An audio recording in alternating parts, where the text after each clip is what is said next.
El pasaje bíblico de la Torre de Babel se suele interpretar generalizadamente como una crítica frente al desarrollo de nuevas tecnologías que busquen superar o suplantar a Dios. Pero, ¿y si en realidad la historia de la Torre de Babel fuera una crítica y una denuncia contra el imperialismo político y contra el gobierno mundial? Veámoslo.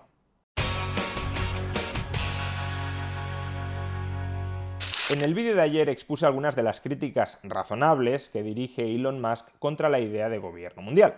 Y algunos de vosotros, en los comentarios, habéis expuesto que estas mismas críticas las podemos encontrar implícitamente en el pasaje bíblico de la Torre de Babel.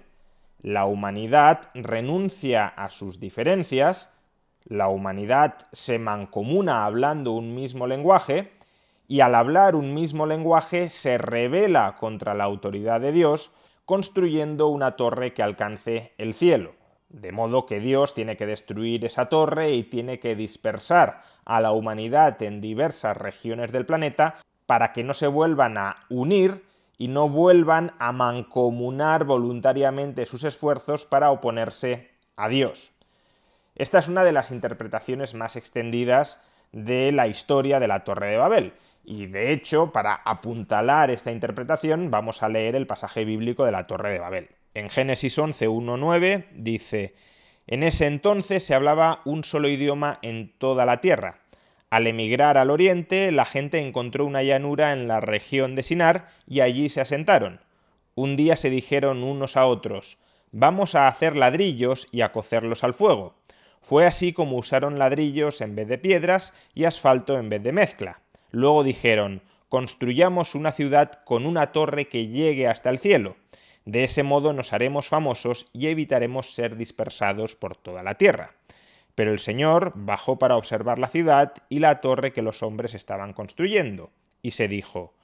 todos forman un solo pueblo y hablan un solo idioma. Esto es el comienzo de sus obras y todo lo que se propongan lo podrán lograr. Será mejor que bajemos a confundir su idioma para que ya no se entiendan entre ellos mismos. De esta manera el Señor los dispersó desde allí por toda la tierra y por lo tanto dejaron de construir la ciudad. Por eso a la ciudad se la llamó Babel, porque fue allí donde el Señor confundió el idioma de toda la gente de la tierra y de donde los dispersó por todo el mundo». Como digo, este pasaje de la Biblia se suele interpretar como un rechazo de las Escrituras a que los hombres intenten superar a Dios, a que los hombres utilicen la ciencia o la tecnología para convertirse en dioses, y que por tanto cualquier intento de insubordinación de los hombres frente a la autoridad última de Dios ha de recibir el castigo divino, y que precisamente para que los hombres no caigan en la tentación de querer utilizar la tecnología para rebelarse contra Dios,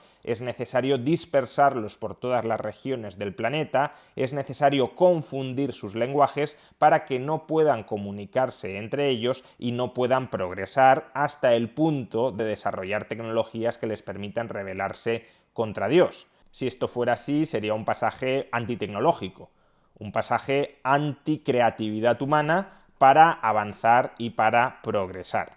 Sin embargo, hace unos meses leí una interpretación alternativa del rabino Ari Lam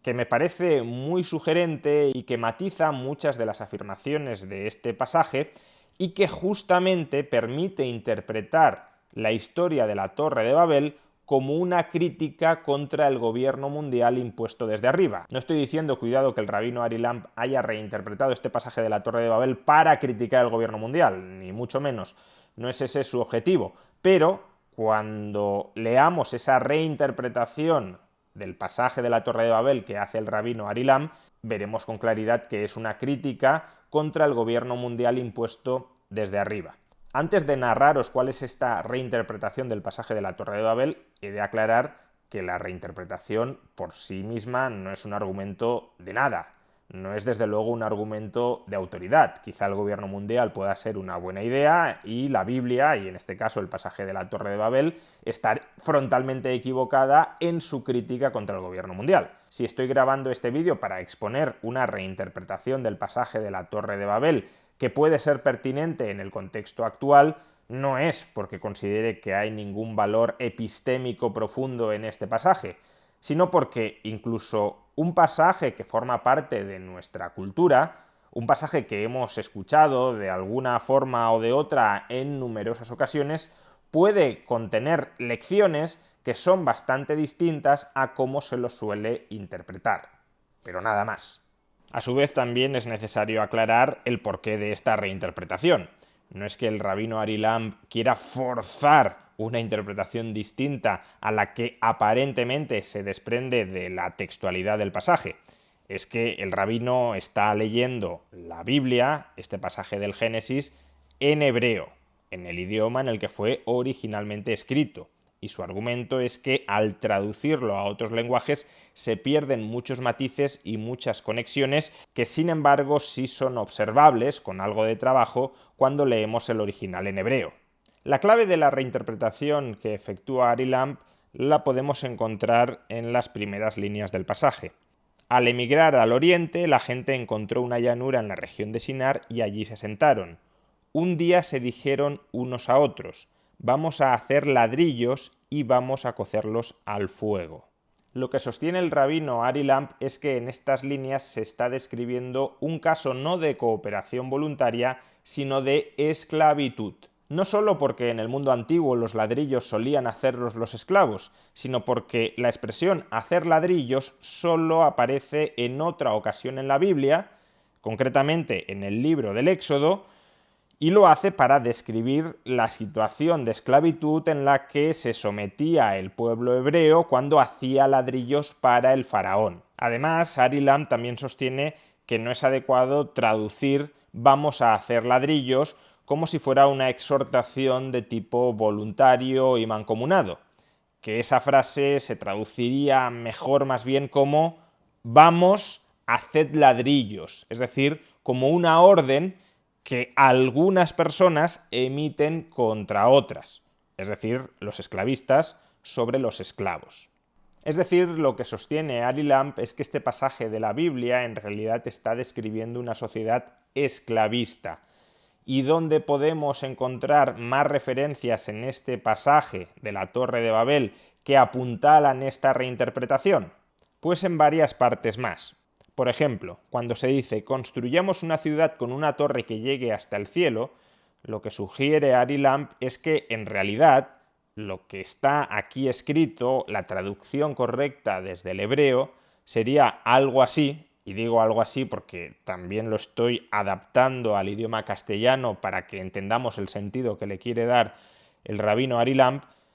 construyamos una ciudad con una torre que nos fortifique o nos proteja frente al cielo. Porque de hecho, cuando en el siguiente párrafo dice Dios: todos forman un solo pueblo y hablan un solo idioma, esto es solo el comienzo de sus obras y todo lo que se propongan lo podrán lograr, en realidad la traducción correcta sería algo así como podrán hacer lo que les dé la gana, en un sentido peyorativo del término. Es decir, podrán saltarse las normas elementales de justicia. Es decir, se podrá perpetuar y expandir la esclavitud porque serán tan poderosos que nadie podrá atacarlos y frenarlos. Es decir, y de nuevo de acuerdo con Ari Lamb, este pasaje de la Torre de Babel lo que está haciendo no es describir una sociedad utópica con un increíble desarrollo tecnológico hasta el punto de que los hombres se terminan convirtiendo en dioses. Lo que está describiendo este pasaje de la Biblia es el nacimiento de un imperio, muy probablemente el imperio acadio de Sargón el Grande, un imperio construido sobre la injusticia y sobre la esclavización de otros pueblos. Por eso, cuando este pasaje de la Torre de Babel habla de que en ese entonces se hablaba un solo idioma en toda la tierra, cuando previamente en el Génesis se había descrito cómo la humanidad se dispersaba por la tierra y cada pueblo hablaba su propia lengua, concretamente en Génesis 10:5 se dice: de estos se poblaron las costas, cada cual según su lengua, conforme a sus familias en sus naciones. Entonces, claro, cuando en un pasaje posterior nos está diciendo que todos los pueblos de la tierra hablaban un solo lenguaje, lo que en realidad se está describiendo no es una integración o fusión voluntaria de todas las lenguas del mundo en un mismo lenguaje empleado en una sociedad armónicamente unificada, sino más bien una uniformización forzosa por parte del imperio, es decir, la supresión política de la diversidad de lenguajes, un único idioma oficial impuesto por el imperio. Del mismo modo que el trabajo de hacer ladrillos no era trabajo voluntario, sino trabajo esclavo, la unidad lingüística no era una unidad lingüística natural o voluntaria, sino impuesta políticamente. También así se entiende mejor esta otra frase. De ese modo nos haremos famosos, en realidad nos volveremos temibles, tendremos fama frente a otros pueblos de ser invencibles y evitaremos ser dispersados por toda la tierra. Es decir, toda la riqueza, incluyendo los esclavos, recordemos que en la antigüedad a los esclavos se los consideraba cosas, parte del patrimonio personal, toda la riqueza quedará concentrada en el imperio, en la capital del imperio, y la fortificación, incluyendo la torre de vigilancia, evitará que los esclavos puedan escaparse del imperio. Las murallas y las fortificaciones en la antigüedad, y esta es una de las apreciaciones más interesantes que hallé en el libro Against the Grain de James Scott, no se utilizaban solo ni mayoritariamente para evitar ser atacados por otros pueblos, para protegerte frente a enemigos externos, sino sobre todo para evitar que los esclavos escaparan de tu dominio. Era una forma de encerrar a la gente dentro de la ciudad para mantenerlos esclavizados. Y esto, por tanto, también es coherente con esta reinterpretación de Ari Lamb de este pasaje de la Torre de Babel. En definitiva, si Ari Lamb tiene razón en su reinterpretación de este pasaje, yo no lo sé, porque yo no leo en hebreo y tampoco soy experto en absoluto en estos temas, pero su interpretación alternativa sí me parece sugerente e interesante, porque al final estas historias antiguas, primitivas, sobre el origen de los pueblos, en realidad lo que están haciendo es narrarse a sí mismos la historia que se estaba viviendo y se estaba observando, añadiendo por supuesto lecciones morales, pero la historia que se estaba viviendo y observando en la época,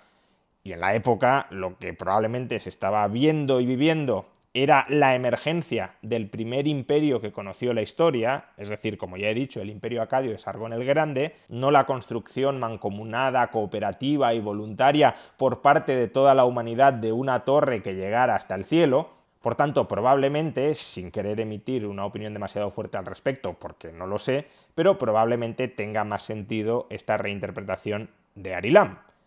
Y si esto es así, si Ari Lamb tiene razón, en realidad lo que hace este pasaje de la Torre de Babel es criticar el imperialismo y es denunciar el ataque sistemático que perpetran los imperios políticos, por ejemplo, a través de la esclavitud,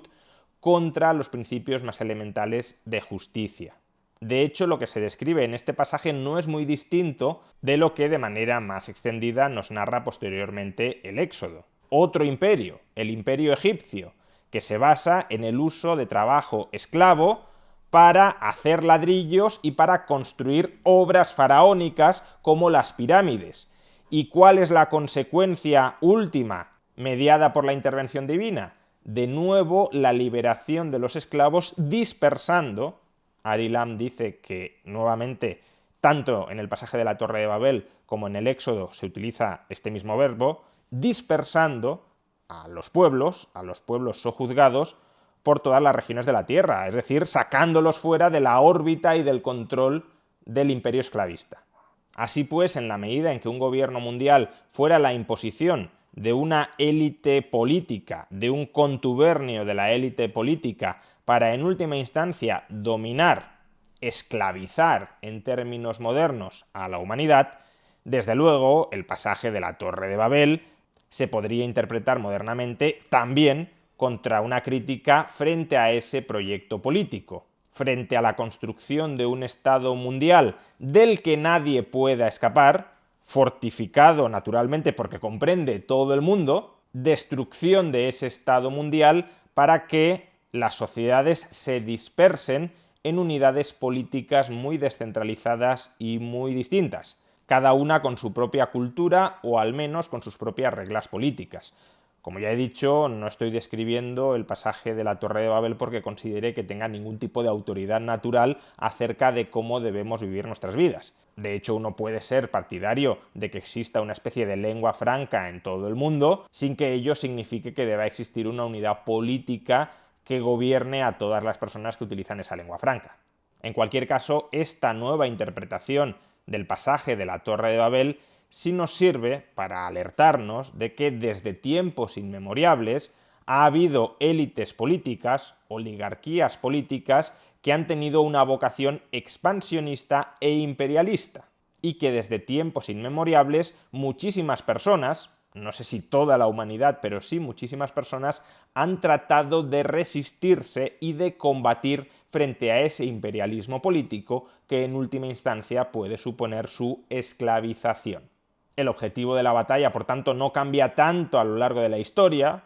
es más o menos constante, lo que sí cambia es el contexto tecnológico, es decir, la naturaleza de las armas, tanto para los atacantes, es decir, para la oligarquía política que está intentando construir su imperio global, cuanto para los atacados, es decir, los ciudadanos que queremos seguir siendo libres frente a ese gobierno mundial y que tenemos que defendernos frente a él con las nuevas armas, con la nueva tecnología que tenemos hoy a nuestra disposición.